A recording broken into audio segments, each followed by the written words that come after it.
കൊടിക്കുന്നിൽ സുരേഷിനെ ഇന്ത്യ മുന്നണി സ്പീക്കർ സ്ഥാനാർത്ഥിയാക്കിയതിൽ തൃണമൂൽ കോൺഗ്രസിന് അതൃപ്തി. തീരുമാനം ഏകപക്ഷീയമെന്ന് TMC നേതാവ് അഭിഷേക് ബാനർജി വിമർശിച്ചു. ബൽറാം നെടുങ്ങാടി നൽകും ഡൽഹിയിൽ നിന്നും കൂടുതൽ വിവരങ്ങൾ. ബൽറാം, ഈ ഇന്ത്യ സഖ്യത്തിൽ ഇത്തരത്തിൽ ഏതെങ്കിലും വിഷയം വന്നു കഴിഞ്ഞാൽ എന്ത് നിലപാട് ഓരോ പാർട്ടികളും സ്വീകരിക്കും? അത് ആ മുന്നണിയെ തന്നെ ബാധിക്കുമോ, അവരുടെ കെട്ടുറപ്പിനെ ബാധിക്കുമോ എന്നുള്ള സംശയങ്ങൾ നേരത്തെ തന്നെ എതിർപക്ഷം ഉന്നയിച്ചതാണ്. ഇപ്പോൾ സമാനമായ രീതിയിൽ ഈ സ്പീക്കർ സ്ഥാനാർത്ഥിക്കുള്ള മത്സരത്തിലാണ് ഇപ്പോൾ എതിർസ്വരം TMC ഉയർത്തിയിരിക്കുന്നത്. എന്താണ് സംഭവം? പ്രജിൻ, ഈ കൊടിക്കുന്നിൽ സുരേഷിനെ സ്പീക്കർ സ്ഥാനാർത്ഥിയായി തീരുമാനിച്ച് മുന്നോട്ട് പോയത് കോൺഗ്രസ് ഏകപക്ഷീയമാണ് എന്ന വിമർശനമാണ് തൃണമൂൽ കോൺഗ്രസിന്റെ ഭാഗത്തു നിന്നും ഉണ്ടായിരിക്കുന്നത്. തൃണമൂൽ കോൺഗ്രസ് നേതാവ് അഭിഷേക് ബാനർജിയാണ് ഈ വിമർശനം ഉന്നയിച്ചിരിക്കുന്നത്.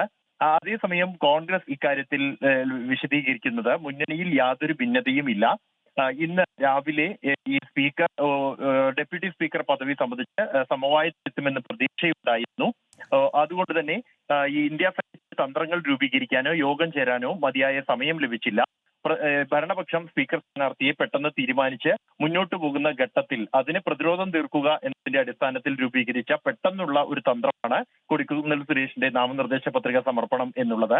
ആ ഘട്ടത്തിൽ സഭയിലുണ്ടായിരുന്ന അംഗങ്ങളോട് മാത്രമാണ് കൂടിയാലോചനകൾ നടത്താനായത്. എന്നാൽ ഇന്ന് രാത്രി 8 മണിക്ക് ചേരുന്ന യോഗത്തിൽ മറ്റെല്ലാ മുന്നണികളെയും ഈ കാര്യങ്ങൾ പറഞ്ഞു ബോധ്യപ്പെടുത്തുമെന്നും മുന്നണി ഭിന്നതയില്ല എന്നുമാണ് കോൺഗ്രസ് വിശദീകരിക്കുന്നത്. ശരി, ബൽറാം നെടുങ്ങാടിയാണ് വിവരങ്ങൾ നൽകിയത് ഡൽഹിയിൽ നിന്നും.